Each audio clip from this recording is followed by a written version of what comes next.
রোজায় আমাদের সবার বাসায় অনেক বেশি বাড়তি কাজ থাকে। বিশেষ করে ইফতারের আইটেমগুলো রেডি করা, তারপর সেহরির জন্য রান্নাবান্না করা। আমার বাসাতেও সেইম অবস্থা। আমি দুপুর থেকেই ইফতারে কি বানাবো সেগুলো রেডি করতে থাকি যেন আমার তাড়াহুড়া না হয় ইফতারের সময়ে। আর এখন তো ইফতারের টাইমে গ্যাস থাকে না। মানে এতদিন সকাল থেকে গ্যাস থাকতো না। আর এখন ইফতারের টাইমেই থাকে না।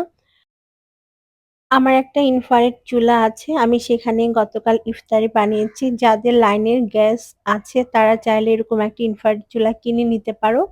অনেক হেল্প হয় আসলে। আর কারেন্ট বিল একদমই কম আসে।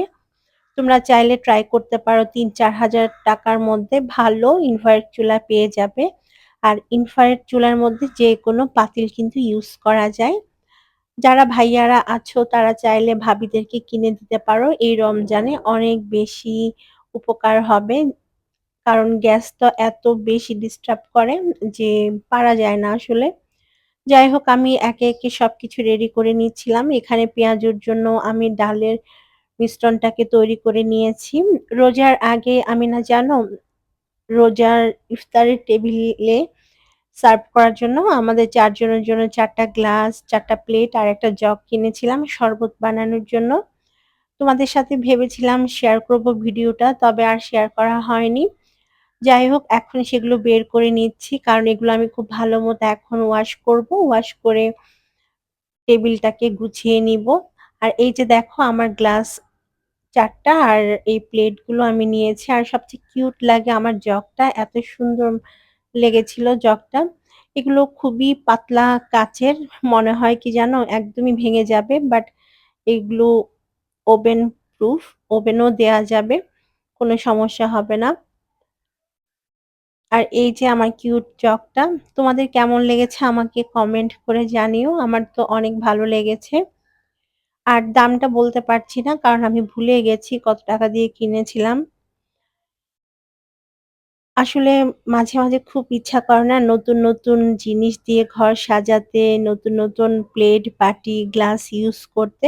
আমি সবসময় এই জিনিসগুলো চেষ্টা করি। এখন আমি শরবতটাও বানিয়ে রাখবো।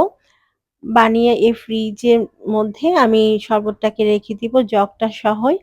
আর আমাদের বাসায় ট্যাংয়ের শরবত সবাই অনেক পছন্দ করে। আমি যে ব্র্যান্ডের ট্যাংটা আনি সেটা হচ্ছে ফস্টার ক্লার্ক। আমার কাছে এই ব্র্যান্ডের ট্যাংটা খুব বেশি ভালো লাগে। তোমরা খেয়ে দেখো। এটার মধ্যে কোনো আর্টিফিশিয়াল ফ্লেভার বা কালার নাই।